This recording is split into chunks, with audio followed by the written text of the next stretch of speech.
104. So yeah, it's a bit like a pole racing, isn't it?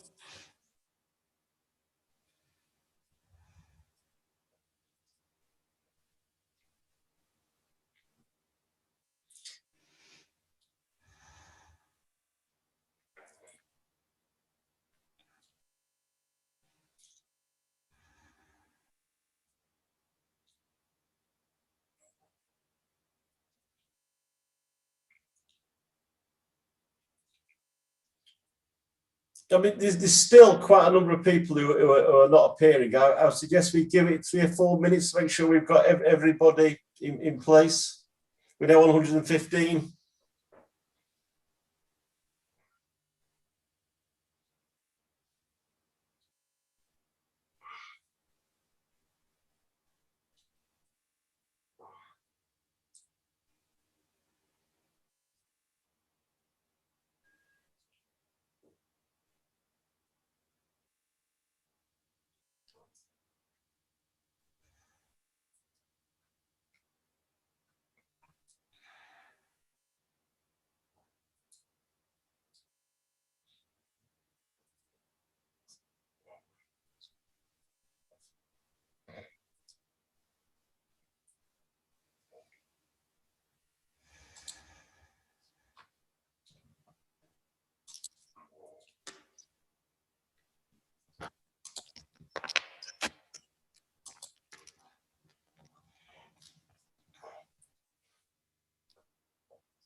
It's creeping up 125.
It's crawling up. I would suggest we give it another couple of minutes, which gets us to 1835. And then we kick off 1835. I mean, it is moving up, but it's 133 now. It's slow.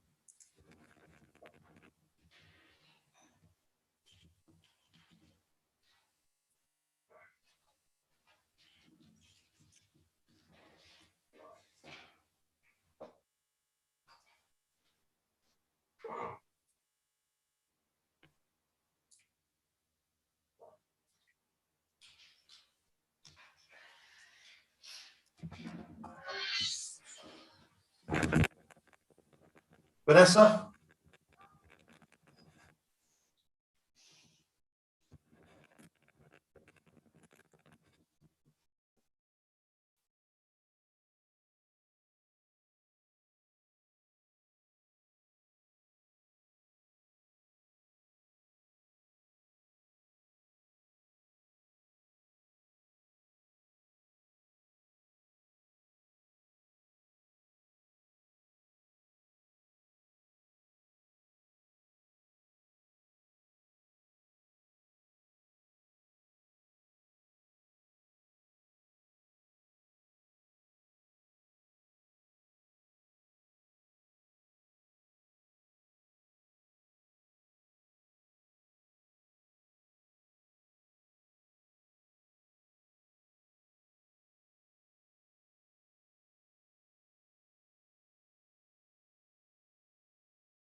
You happy, Andy, if we get going? Yeah. Okay, good evening, everybody. We will make a start. Welcome to tonight's mayoral hustings. I'm Andrew Weston. I'm the leader of Trafford Council, but tonight here to chair the hustings as a member of the regional board and the Labour Group Northwest Local Government Association representative. Just worth saying at the start, and I'm sure all three of the candidates will agree, I don't know any of them personally, so I'm here to try and make sure that we've got a fair-handed contest as we work through the questions that have been submitted. So just to make you all aware of the format from the start, each of the three candidates will give a 10-minute speech by way of opening. We'll then move through the questions that have been sent in before 5-minute closing statements at the end.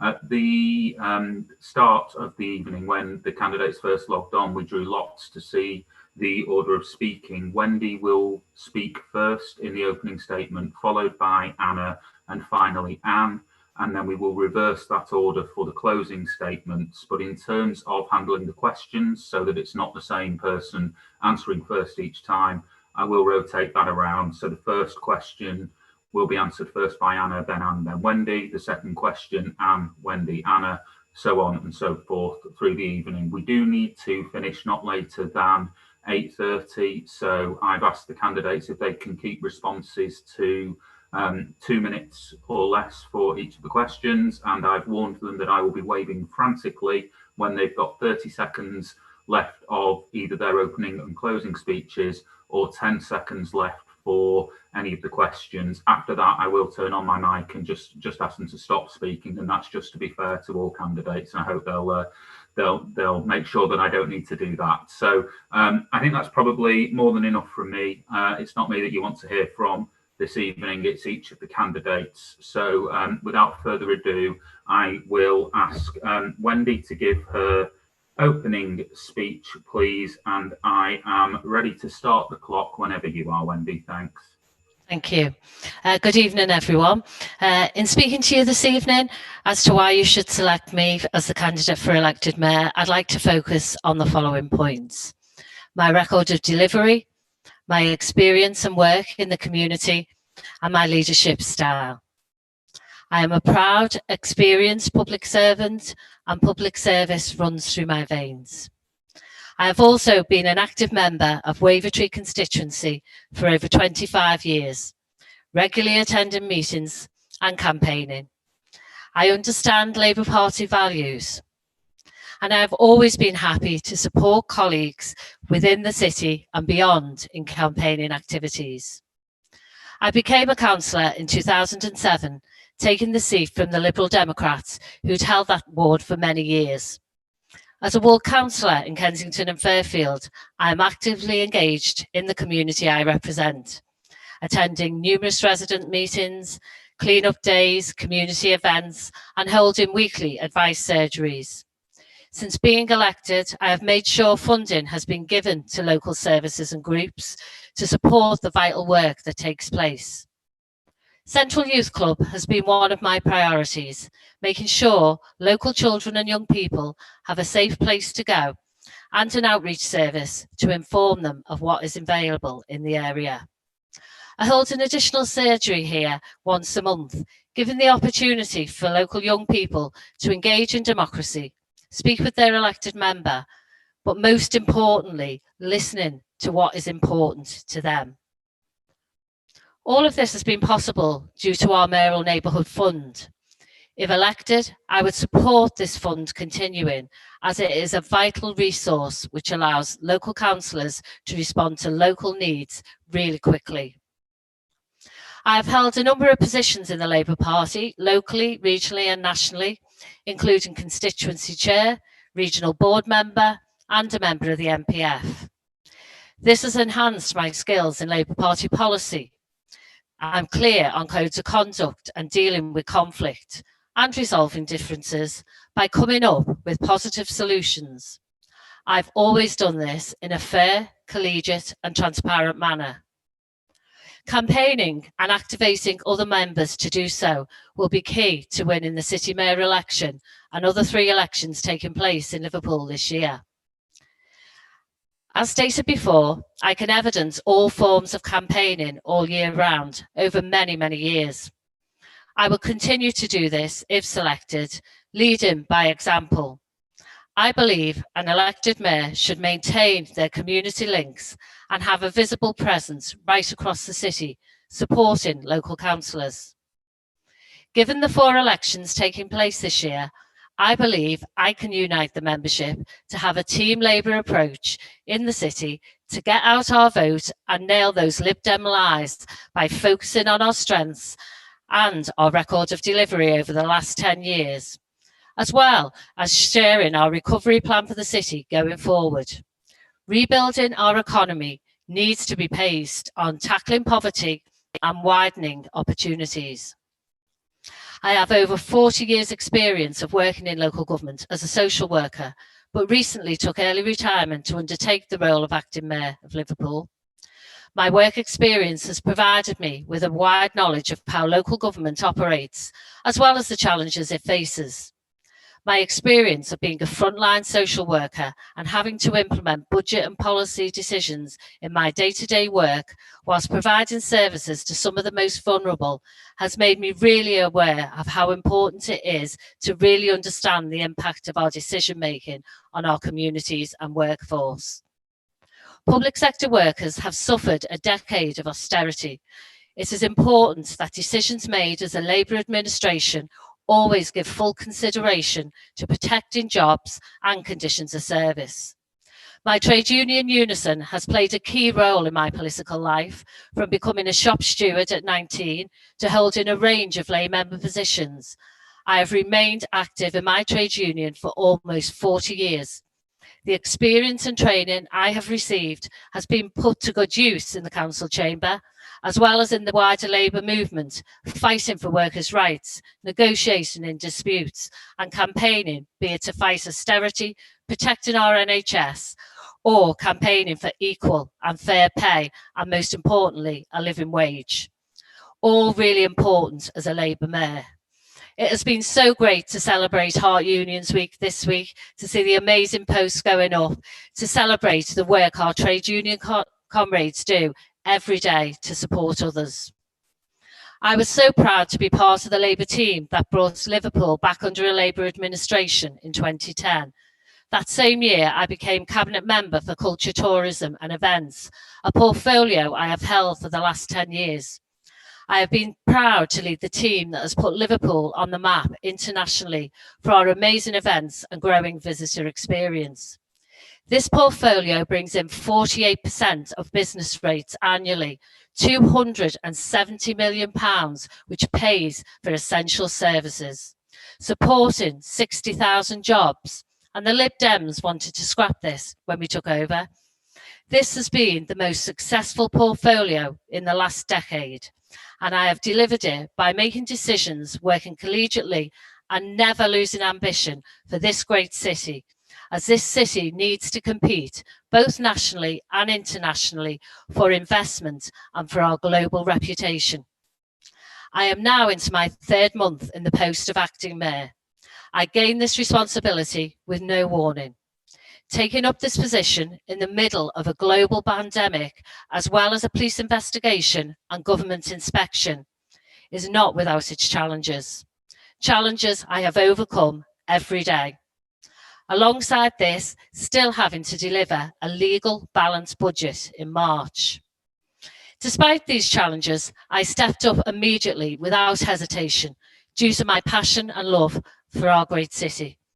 Since then, through my leadership and ongoing support from Cabinet, councillors and officers, I have brought the Labour Group, City Council and the Labour Party stability, integrity, resilience, coupled with a confidence and passion to drive and deliver the very best for the city and the Labour Party. You might ask what I have achieved in this time. I was confident to call for a national lockdown as COVID-19 figures rose in Liverpool in December, and called on national government to take decisive action on closure of schools. I was so proud to support Liverpool becoming the first right to food city, and of the work we completed to get vouchers out quickly to families on free school meals when schools closed. This means so much to all those families I know well who are struggling. An email I received yesterday highlighting this with one family who said their family has recently moved to Liverpool and have already felt very much welcomed and valued here, and really wanted to let everyone know at the council how much they appreciated all the work that we are doing for families like theirs. As I did during the Christmas break, I will once again also extend the school vouchers across the February half term. This will mean a further 8,152 children will receive food. I have ensured our commitment to protecting green spaces is going to be delivered, and will take a paper to Cabinet in the coming weeks to guarantee that every resident lives within a 10-minute walk of a green or a public open space, and how, as a council, we will commit to protect and invest in our parks and green spaces. Our commitments to net zero carbon in 2030 will be backed up by our Route Map to Zero report outlining the actions needed to make this happen, as well as a report with measurable actions on the clean air zone by March. I have submitted a 1.4 billion recovery plan to government, and in the next few weeks we'll be revealing our 10 programmes for COVID recovery, dealing with, amongst other issues, mental health, digital connectivity, and reopening safely our city centre and high streets. Listening to the concerns of relatives, local councillors and MPs, I have secured the future of residents in Brushwood and Melvina, and crucially made sure that the terms and conditions of staff were protected when Bloomcare took over. I have a strong but collaborative leadership style, which is based on openness and honesty, which is why when becoming Deputy Mayor, I made audit and governance a key priority and have led on the development of an audit and governance improvement plan. I am prepared to take swift action in relation to any evidence of misconduct. My leadership has been consistent and focused. I have spent my entire working life defending public services and highlighting the importance of local government to people's lives, and will continue to do so. That's time, Wendy. Thank you. If selected, I believe together as a City and Labour Party, we will not only build back better, but fairer and faster, with compassion and international ambition to deliver the next. Sorry. Thank you. That's time. Thank you. I will give others a few seconds over if we end up in that position again. If we hand over then, thanks Wendy, to Anna for her opening speech, please.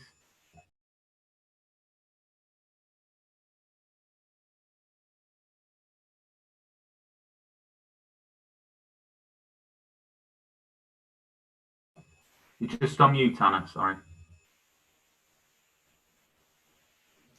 Okay, thanks very much, Andrew. First, I just want to say that I'm unbelievably grateful for all the support I've received so far. I didn't decide to put myself forward until late on. I haven't been planning my campaign for years, and I had no resources at all. So a wonderful team and I have been working incredibly hard just to get the campaign off the ground. I'm delighted that my first email went out earlier this evening. So if you haven't read it, then please check your inbox. And you'll be receiving a leaflet from me early next week. At the last hustings, I spoke about my background. For those of you who couldn't watch, I grew up in Toxteth, in the community I now represent as a local councillor. My mum was a community activist who campaigned against substandard housing and took on the slum landlords, shining a light on the appalling conditions many families were forced to live in. She taught me that when communities organise collectively, we can win. As a child, I had severe epilepsy, and although it was debilitating at times, I drew strength from it. I was schooled with seriously ill children, and it was here that I learned to stand up for those unable to do so for themselves. I found my voice, and I've championed equality for all ever since. In 1994, I became the chairperson of Granby Toxteth Partnership, which supported community development in inner city areas. In my early career, I worked in Dingle at a not-for-profit organisation and managed the only community-led action teams for jobs, where I delivered the first trainee social entrepreneurs programme in the country. Fed up with the lack of representation and the persistent failure by successive councils to tackle the issues impacting on my community and across the city, in 2006, I stood as a Labour councillor in Princes Park on a socialist ticket, a badge I wore with pride. Now I have this to say. After promising a clean campaign, I was disappointed to hear that supporters of other candidates have been denigrating me while phone banking members, telling people I don't have the experience to lead Liverpool. So I want to set the record straight. It's true that unlike other candidates, I never held a cabinet or executive role under previous leadership, but that's got nothing to do with the lack of experience or ability. It's well known that there was a system of patronage, which is something I will put an end to if elected. I want to be surrounded by people who will challenge me and hold me to account. So let me tell you about just some of my experience. I've represented my local community as a councillor for near on 16 years. I was chair of Culture, Tourism and Sports Select Committee for 3 years. In 2012, I made history as the first elected member to address the United Nations on religious, linguistic and ethnicity differences. I'm a proud member of Unite the Union, where I sit on the Women's and the BAME members' committees. I was key to setting up Operation Black Vote, on an initiative to tackle underrepresentation of Black and diverse communities. As a working class woman of colour, I've learned that I have to work that much harder just for my experience to be recognised as valid. I think that says a lot about how much work we still have to do on equality. I'm delighted with the level of support my campaign has received so far, from grassroots Labour members and trade unionists across our city, and from the Bakers Union. I'm also delighted to be endorsed by people like Dawn Butler, Shami Chakrabarti, and the former leader of our party, Jeremy Corbyn. Under his leadership, the people of Liverpool delivered the highest ever vote for Labour. His vision of a society run in the interests of many, not the few, is one that I share. So I'm humbled to have his support. Some people have asked why I would like the whip to be restored to Jeremy and for wrongly suspended CLP officers to be reinstated, and why it is relevant to this campaign. It's a matter of integrity. What unity can there be when the former leader of our party, who inspired so many, is denied his rightful place in the Parliamentary Labour Party?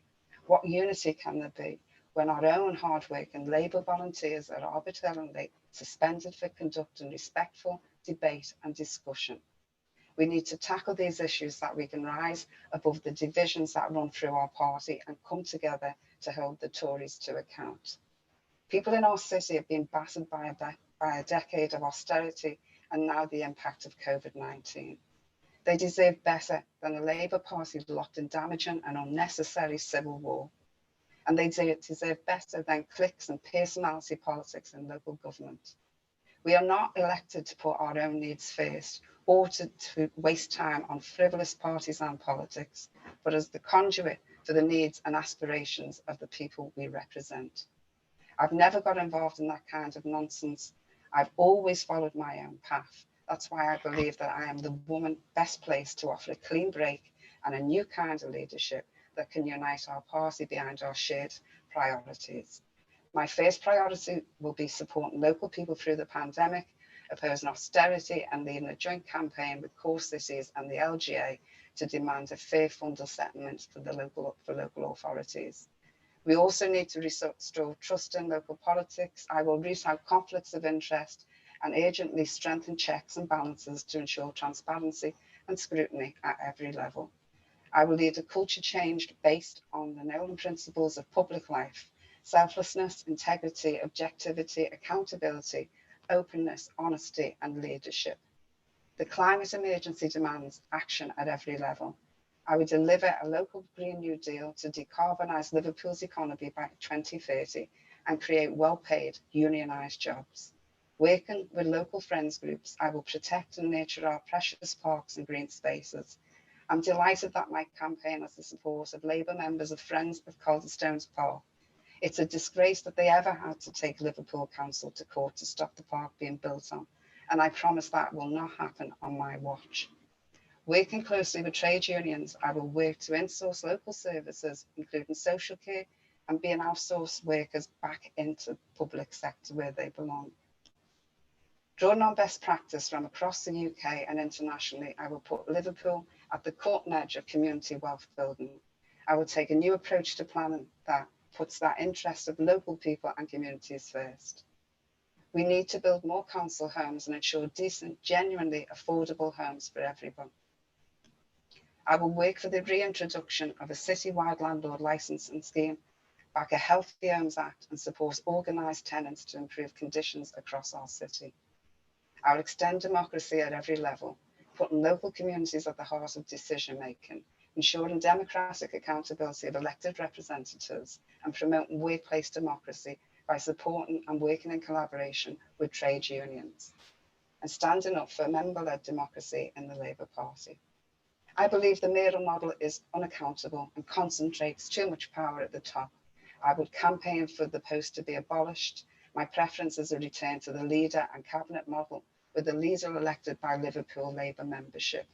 However, I will continue to listen and learn, implement whatever form of governance the people of our city decide in a public vote.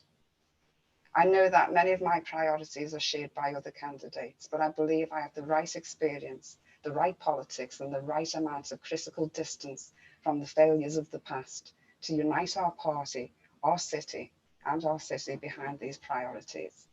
With a new kind of leadership based on transparency, cooperation, and accountability, I've got a lot of ground to make up, but I believe that the momentum is with the campaign, and with your help, we can have a fresh start for our city.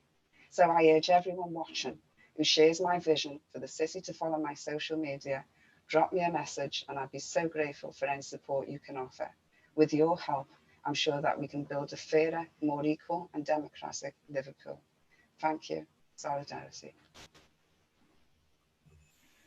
Thanks, Anna. Okay, so that is the second of our three candidates. And without further ado, if we can now hear from Anne O'Byrne, and you've got 10 minutes again. Thanks, Anne. Thanks, Andy. Friends, I want to start by thanking our members. Thank you for taking part in the democratic process, and a special thank you to all of you who've tuned into these hustings. The process to select a Labour candidate for mayor is a short one, and a lot of members to get around.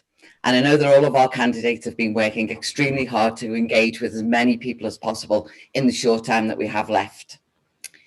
This has been a difficult year for our city for many reasons. Too many lives have been lost to this dreadful virus. Too many have fallen through the cracks of economic support packages on offer. Too many are falling victim to the growing crisis in mental health. It is our people that are at the sharp end of this crisis, a crisis rooted in a public health emergency, made worse by government mismanagement, corruption and carelessness, and whose economic shockwaves will be felt for years to come. For many people in Liverpool, the pandemic does not represent the start of these insecurities, be it food or fuel insecurity, insecurity over low pay, affordable housing, or decent care in old age. The pandemic has made horribly clear the inequalities and injustices of a decade of austerity and neoliberalism. Our city's story has been one of struggle. I saw and felt the economic scars left by the 1980s. I was born in Liverpool 8 and I grew up in Kirkby. I'm a proud working class woman who is unashamedly a product of the environment I grew up in. I saw the devastating effects of poverty and unemployment up close. My family, it was due to the closure of the Birdseye factory in Kirkby, but they were just two among millions who'd suffered under the Thatcherite economic regime, wanting to work but denied the fundamental right to a decent paid job and the ability to put food on the table for me and my sisters and brothers. The resulting inequalities, the abject poverty, the lack of investment and opportunity, as well as the utter misery that defined that period will never leave me. The human cost of those 18 years of Tory government cannot be quantified. We were, according to Thatcher's government, a city fit only for managed decline. I'm saying this not to harp on about the past, but to remind us of our shared values, that we are a city of solidarity, of tolerance, a city of justice and resilience. In the 80s, we were in every sense in a turbulent time and a time of much change.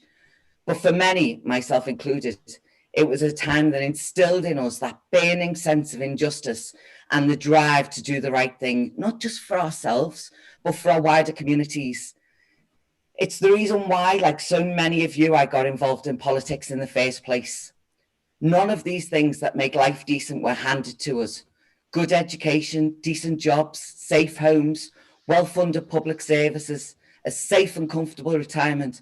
We had to fight for these things collectively through the Labour movement, not just through the Labour Party or through our trade unions, but through both working together. I'm standing to be your Labour candidate for mayor because I want to use the entirety of our movement to help get the best for Liverpool. I don't want to pretend I've got all the answers, and I don't want to pretend that local government is the solution to all of society's problems, but I am a passionate believer in the good of local government. It's what I've dedicated most of my working life and all of my political life to. I've never wanted to be an MP, although they do a vital job, of course. I've always been first and foremost a municipal socialist. Local government is one of the great pillars of our democracy, and the Tories have spent the last decade running it down, especially here on Merseyside and the wider north of England. Over £500 million has been taken from our own budget since 2010, and more is to come, I'm sure of it. This is an ideological attack on the vital services that so many of us rely on each day. This Tory assault has made it almost impossible to manage the competing priorities with dwindling resources. Working with the mass membership of our party, our MPs and our trade unions, I will be a strong voice in opposing the politics of austerity in the months and years ahead. Despite those savage attacks from Westminster, we should not forget the Labour administration still managed to deliver great things for our city, despite some of the most difficult circumstances. And we should not shy away from our record. A citywide landlord licensing scheme I introduced as cabinet member that protected countless local people from the tyranny of unscrupulous private landlords. Keeping our Sure Start centres and our libraries open, building new schools, taking our bin services, our parks team and our highway services out of private hands and running them better in-house, or building the most generous crisis safety net anywhere in the country, meaning the most vulnerable do not need to go without essentials such as furniture, food or fuel. A strong defence of that record alone, though, is not enough. More of the same, however, simply will not do. We need to be upfront and honest where things have gone wrong and where we need to change. I'm proud of the 8 years I spent on the council's cabinet. I also left that cabinet when it became clear the administration's values no longer reflected my own. As your mayor, I will let the people decide on the future of how our city is run in a referendum on the mayoral model in 2023. I will campaign to return to the leader cabinet system of governance with a leader elected by the whole of the Liverpool membership and subject to mandatory reselection every 4 years. I will improve the democratic structures within council, empowering others to enhance scrutiny of myself as mayor, my actions and my decisions. Transparency and effective decision-making is our ally. I will involve the breadth of talent we have among the Labour group and the wider party so that our members are able to meaningfully inform policy making that will make tangible difference to our residents. And I will promote an inclusive, diverse team around me that represents and looks like the communities we serve. We have to end the culture of boss politics and patronage, where positions are handed out as a reward for blind loyalty, and move to a leadership with real accountability and meaningful consultation.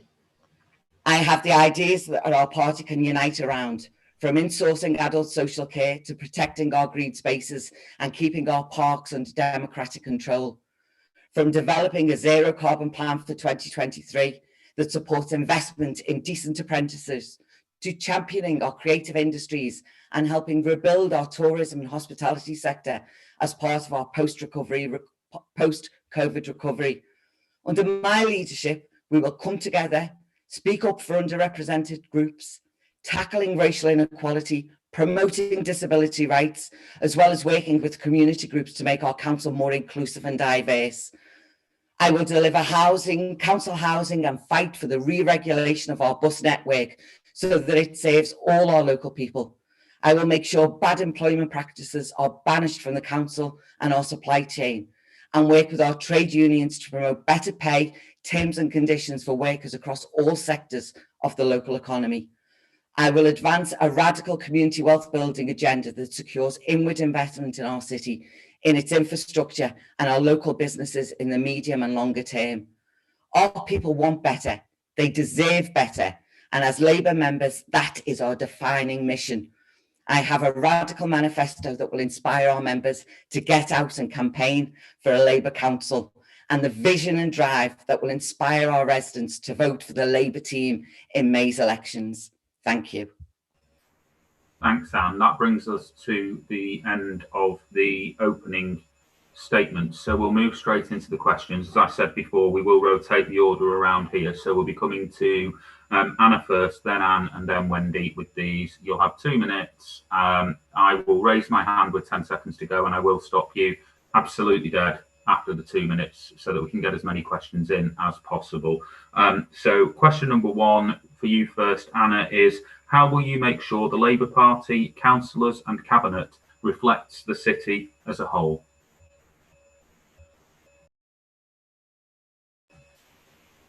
I think anybody who knows me knows that my commitment to equality for all is tantamount in everything I do. And not since I became a councillor, but well before that. And so I work with our LGBT, our transgender communities, our diverse communities from different faiths and cultures, etc. One of the main reasons why I stood in 2006 was the lack of representation. And for a council to do any good, they have to be able to reflect the society that they're there to serve. And we've never made the ground that we needed to, even since the last couple of years when I've been able to be more active and there's been somewhat more support from Liverpool City Council on the equality agenda. You know, we've still got great ground to reach in terms of being representative. And you know, we have to change a culture and psyche, and this is about a new and renewed way of doing business, because you know, before we move any further on, we have to acknowledge that there are systems and structures in place that are not conducive to bringing in people from different diverse backgrounds and cultures, or from our LGBT or transgender or disabled communities. And so we need to look at that internally, and we have to do that with an honest lens trained on that. And we have to work with critical friends who can help us and assist us to make our council, in terms of councillors and employees, elected members and cabinet members, etc., representative of the communities that we serve across the city. Thank you. Thank you, Anna. And then coming to Anne next with that one, please. Read the question again, Anne. How do we make sure that the cabinet and councillors reflect the whole of our city? Yeah, and the Labour Party. Yeah, thanks. Yeah, thanks, Andy.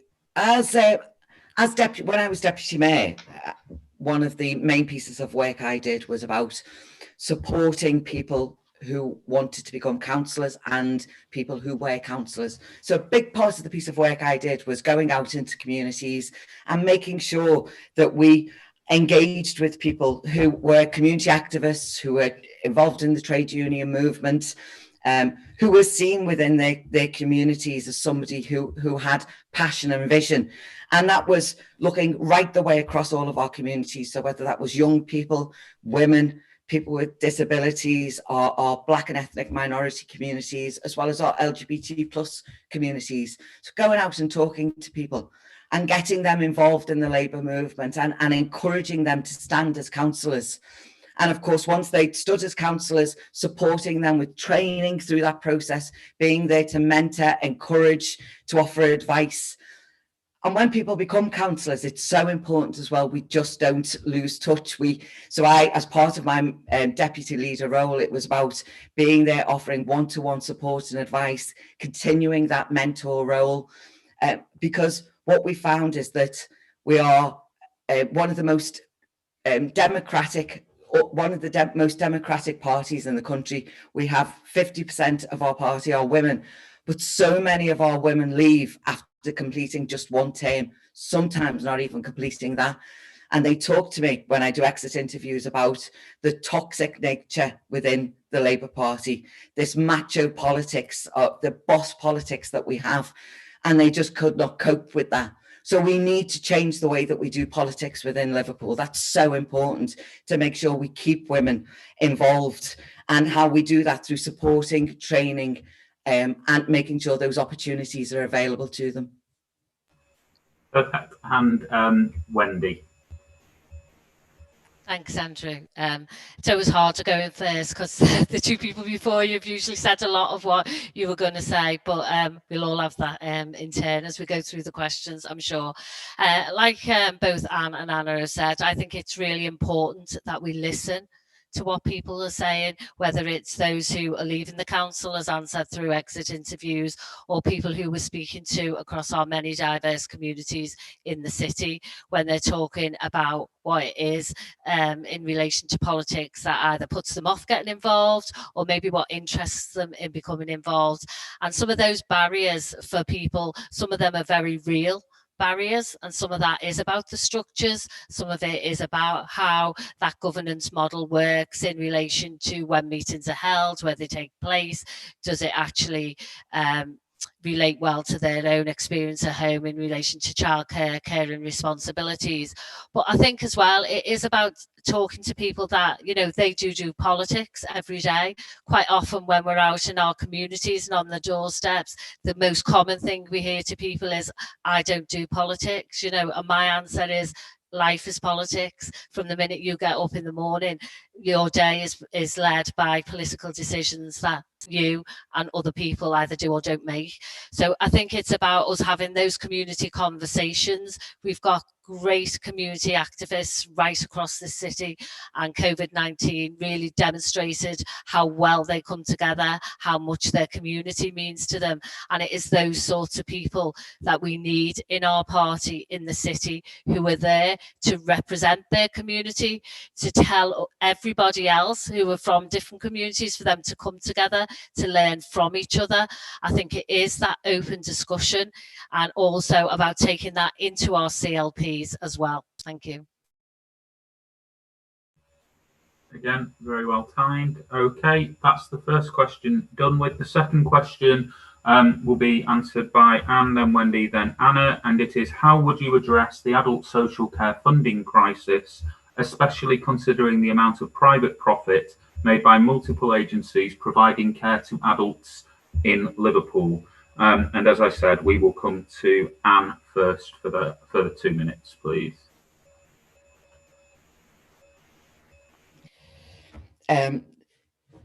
Thank you, Chair. Firstly, I would immediately implement the recommendations of the insourcing panel on social care. We would get started on that straight away. This is a cornerstone of my manifesto about the way that we insource. I spoke in my opening address about what we had already done on insourcing and the money that had saved by working with our trade union partners and our staff. So not only did we improve the service, we also saved money. I believe that the implementation of those recommendations will be the start of that process. I know that it was mentioned before about saving Brushwood and Melvina. For me, that should never have happened. We should never have been in that position in the first place. We need to be working much closer with our trade union colleagues about the way that our adult social care is dealt with in this city. It's great that we build these buildings. We also need to make sure that those staff that are in them are city council staff, they are trade union staff, they are well paid, because they do an incredible job. Standing with those families at that time when that was at risk of closure was absolutely heartbreaking. I never want to see that happen in our city again. So the insourcing of our adult social care is the start of this, working with our trade unions to make a difference, to make sure the families and those people who are receiving adult social care from us get the best care that they can, but the staff are supported, are decently paid, and do the best job that they can, as we know that they do. Thank you, Anne, and we will come to Wendy now for 2 minutes, please. Yeah, I think this is a really extremely important topic and one we've discussed in the Labour Party for many, many years. We know when the National Health Service was first introduced that social care was supposed to be a part of that, and consecutive governments throughout the year have never implemented that part. The main issue in relation to adult social care is that national funding that is needed. I too have campaigned when I was a shop steward for social care in work. We campaigned for years. As the chair, we stood outside our care homes as they were outsourced in another local authority, not in Liverpool. And over the time, we've seen all of those services largely go out into the third sector or the private sector even. I think we need to be really honest in relation to this. Of course, we've had a scrutiny panel and we do need to look at those recommendations and the implementation of them. But I think at this point in time, with the funding structure as it is, we cannot immediately insource adult social care into local government at this point. That is not to say if we didn't receive higher levels of funding in the future from national government. I think this is a national issue that we really as a Labour Party need to come together and work on. We know that quality of choice is really, really difficult for those services, and that people certainly through COVID-19 have really struggled to maintain that care both at home and also struggled with the services on offer. So I think we need to have an open and honest discussion. Of course, I would love to see every service back in-house. That is really, really important to me as a public servant. But I think we also need to be honest about how that will be funded going forward. Thanks, Wendy. And then finally on this one, Anna, please. Yeah, I mean, the financialised model of social care with debt-fueled private providers has failed.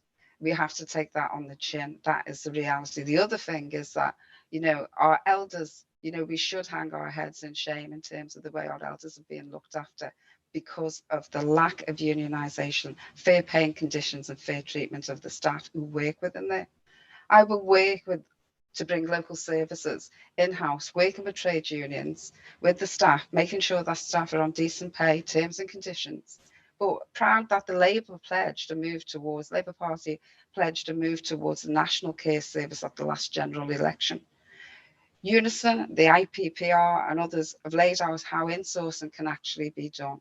And so we need to sit down and be realistic about how we attract the funding in order to do that.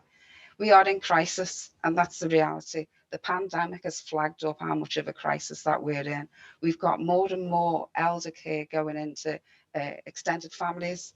Families are being pushed to the limits trying to care for our elders. And yeah, that's true. It was part of the initial NHS plan. What does that say about us as a society?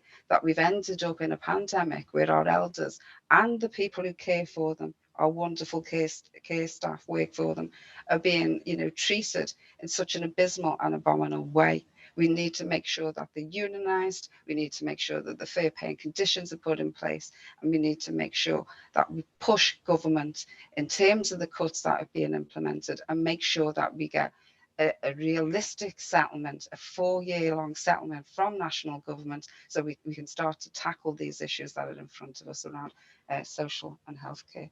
Thank you. Thanks, Anna. Great to hear 3 candidates talking about insourcing there. We took Trafford off the Tories a couple of years ago, and we've just bought our first care homes this week. We completed on Monday. So really exciting to hear you talking about the same sort of things. But just moving on to the third question, and we will be coming to Wendy, then Anna, then Anne. The question is, what steps would you take to ensure that the authority can govern in a more transparent and accountable way? Wendy, please.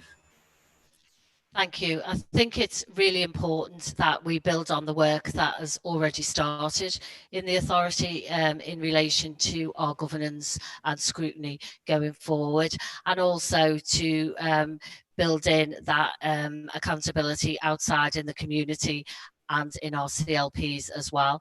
I think we all recognise that scrutiny is the responsibility of each and every one of us as councillors, not just on the committees that we serve or in the roles that we take, but ensuring that all of our policies are scrutinised from the beginning. And to do that, I believe we need to be having much more policy discussions as a group going forward. We need to be making sure our backbenchers are leading on them and are also involving community members and members from our CLPs to discuss our policies going forward, to scrutinise decisions that we are making, and to also make sure that people's questions are taken on board and that we respond appropriately and timely to any of those issues that are mentioned. I think as well, when we're having the discussions around governance going forward, because of our promise to have that referendum in 2023, it's really important that we actually provide information about how people can scrutinise. So it's training around that, what to look out for, and also how the public can get involved in that scrutiny. And again, it may be removing some of those barriers that may be in place around people having to write in questions. So I think there's a whole host of things, but most importantly, we should be open to scrutiny. We should see those critical friends as an important part of our governance. There are so many people who have the skills out there to help us do that.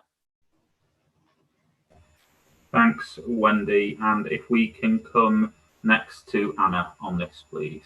Thank you, Andrew. Well, come on, this is a big question, and people levy many things, governance and accountability. But you know what we need to remember, what the crucial factor in all of this is that we have the Nolan principles in place. We have procedures, we have structures in place in terms of governance, being open and transparent. What we need to do is make sure that our elected members actually have got a full understanding of what their legal and moral obligations are as elected member, and to follow to the letter the guidance that's been put in place to ensure that we're representative in every sense of the word. I think in terms of policy and accountability and transparency and scrutiny, I led on 3 scrutiny panels when I was chaired of Culture Tourism Select Committee. One of them was around the Arts Fund, and that was done in the city, and how unfair it was in terms of the small arts organisations that couldn't get a look in because there was these huge partnerships in place. So every time there was funding available, it went to the big players. So the small sole traders, artists, etc., went without funding. That scrutiny panel was a huge success, so much so that the Arts Council took the recommendations on board and implemented it into their application system for smaller arts businesses to access the funds. The other scrutiny panel that I did was about community asset transfers. I mean, it was a very, very difficult time for the City Council in terms of the cuts, once again, from the Tories. But, you know, not everything has to be, down to the cuts. We have to be really imaginative and innovative and about the ways that we do business going forward.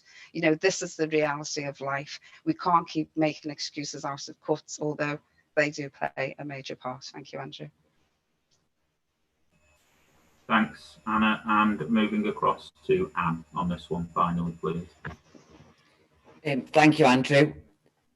We did have a mayoral scrutiny panel, and it didn't work. It didn't work because that scrutiny panel was used as a way to do PR stunts and to present reports that were favourable to the council. It wasn't about genuine scrutiny, of course. It was scrapped very early on. So scrutiny is about making sure that we are open, honest and transparent. And absolutely, we need to foster a culture of openness and trust and honesty, where councillors can be seen as critical friends, where questions can be asked in an atmosphere where people's views are understood, where people's views are taken on board, and where those questions can be open and honestly answered.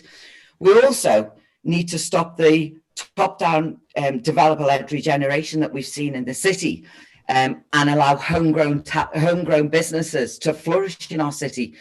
We need to have a complete review of the City Council's capital programme and its invest to earn schemes, to make sure that social value and community wealth building principles are at the heart of what we do, not the narrow interests of developers and big businesses. So the community wealth building side, seeing how that changes the way that we do business in our city, so that it's not just this narrow interest group, enables that development to take place, enables people to be much more open, honest and transparent. So the people we're doing business with, as well as the way councillors are able to scrutinise the way that we're doing, but also going out into our communities, listening to people, listening to their thoughts, and allowing that to be part of our scrutiny process as well, so that people fully understand as a council what we do. Thanks, Anne. Okay, we'll move straight on to the next question. Anna first, then Anne, then Wendy. Should employees of the council be on 0 hours contracts being paid below the living wage? What steps can be taken so this is phased out sooner rather than later? Anna, please. Absolutely not. Nobody should be on 0 hour contracts or on anything below the living wage. It's an absolute abysmal situation. I fought long and hard with my union, Unite, against this practice. We seen it coming down the track many years ago. We should have halted it in its tracks then. You know, this is what we've got, the legacy of that, because it's been allowed to grow in stature and strength. This is why we're dealing with practices like fired and rehired at the moment. When we start to erode our employees' rights and terms and conditions, we are only traveling in one direction, and that is a race to the bottom. As a society, we need to value our employees across the board. We need to make sure that people have financial stability, so that they can build stable homes and offer stable childcare for their children, etc. And so, no, we can't. How can we keep going down a road where we actually flag up and endorse, 0 hour contracts? The soul destroying. You look at anybody who's working on a 0 hour contract, we've seen the worst of the worst. We've seen people traveling miles and miles to do social care, and not getting paid for their travel, I might add, to be told 5 minutes before they arrive, oh no, you're not needed, you can go back home today. It's absolutely appalling. We have to make a firm stand on that. And we should, in terms of procurement and subcontracting arrangements that we do with businesses externally, we should ensure that we hold them to task on that. And we need to be really forthright and say that this city council does not do business with any companies, any business, any private companies at all that will not adhere to a fair living wage and treating our employees with dignity and respect. Thank you. Thanks, Anna. And moving straight across to Anne on this one, please. Thanks, Andy. Absolutely, we should not be having any of our workers on 0 hours contracts or paid below the minimum wage. And that's not just within the city council, that's within our supply chain as well. We should be having a zero tolerance of this, and to allow this to happen within the city council when we claim to be a living wage employer seems to be counterintuitive how this is allowed to happen. We are post-COVID, we are living in a different world, and this enables us as well to, when we are looking at, when we put big events on in the city, citywide events, that we ensure that all those local companies that we're working with, whether that's on security, whether that's doing the lighting system, that they are on decent wages, that we are working with our trade unions to make sure that those decent paying conditions are in place, not like the way we have in the past. We have to have a break with that type of employment practice where we are outsourcing low wages, low terms and conditions, where we are outsourcing the need for trade union representation. That has to stop. We have a unique opportunity to say, going forward, this will not happen. And the commitment that I've given about having our trade unions around the table when, as mayor, listening to them, gaining their ideas, knowing when issues like this are coming to the fore, will enable us to stop it before it happens. So going forward, we should never allow this to happen as we have in the past. Thanks, Anne. And finally, on this question, please, over to you, Wendy. Yeah, in respect of direct employees of Liverpool City Council, you know, there are no 0-hour contracts other than on certainly some jobs that are on the cruise line terminal that are seasonal, and people have opted for that. But as Anne and Anna have said, there are lots of commission services where those employers, you know, do pay either just on the minimum wage, but when you take into account uniforms, travel and expenses, etc., it takes them below. But certainly sort of we are a living wage employer, and it is about trying to encourage through our procurement process. I'm really pleased that we are currently looking at our procurement process, and that social value will play a large part in that new process coming forward.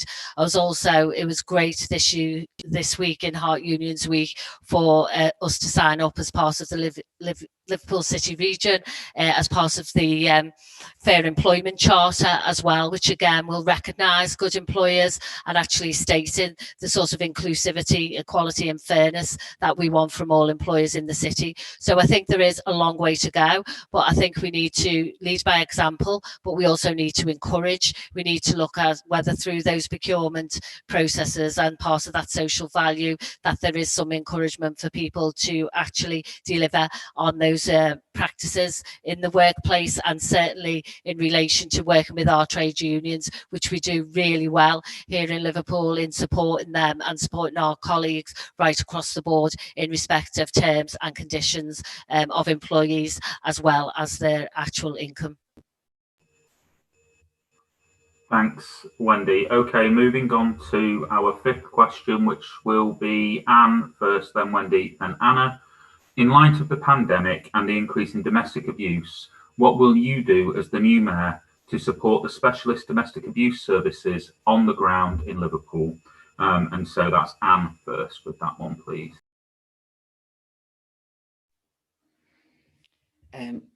Thanks, Andy. All of us are absolutely passionate about the domestic abuse services in our city. This question came up last week as well, and it should come up constantly, given that, you know, we know that 2 women a week are killed by a partner or ex-partner. We also know that last week 3 women were killed on Merseyside from domestic abuse. Absolutely appalling. And I'm really glad to see that it was picked up by news outlets following our last session here, that this issue is being raised and the police are now responding to that. And, you know, we, as I said last week about the domestic abuse service charities that we have in this city that I am proud to work with and proud to support. The work that they do, they are funded by charities or by grants. This is just not acceptable. They need to be funded properly by this city council. When I ring up or I contact a council officer and I'm talking about a domestic abuse issue, they will forward it on to North Liverpool Domestic Abuse Services. So we are outsourcing this issue to a charity. And so we need to make sure that the funding that we are given to our domestic abuse services is enough to allow them to do the work that they do. We currently have a waiting list of people who need help and support. We are saying to those women, and they are predominantly women, that they are second-class citizens, that they need to wait for the help that they need to get, which often leads to them leaving their homes. Those women should be staying in their homes, and it should be the perpetrator that leaves. We also need to make sure that this is accessible to everybody, and that sorry, Andrew, I will finish there because it was so off-putting as I was in the middle of a sentence. See, no, don't worry, that's me waving my hand around, no problem at all. If we can move on to Wendy next on this one, please. Yeah, domestic abuse is something that impacts on everybody's lives, and we will all have been surrounded by it or subject to it at some point in our lives, either as young women, you know, or throughout, you know, sort of our journey of life. And I think Anne, you know, raises that there were 3 women in Merseyside, you know, killed last week of varying ages, I think from 20 to 74. So it's intergenerational. And I think when we spoke last week as well, the increase in youth domestic abuse between each other, and that violent culture that sometimes often exists between county lines, and young women being drawn in and abused in that way as well. I think another important aspect of this is about investing to save in the long run. We need to invest in support services. I think we should be calling on government nationally that domestic violence services are a statutory service, that it isn't a mandatory service, and that, you know, it's not cobbled together by a host of different funding pots, that we should be able to plan. We've done great things about publicising domestic abuse, encouraging people to report it, but the reality is when they do, the services aren't there. Quite often when they do, those services are working overtime, as Anne stated before, you know, there's waiting lists, and actually sometimes the conditions that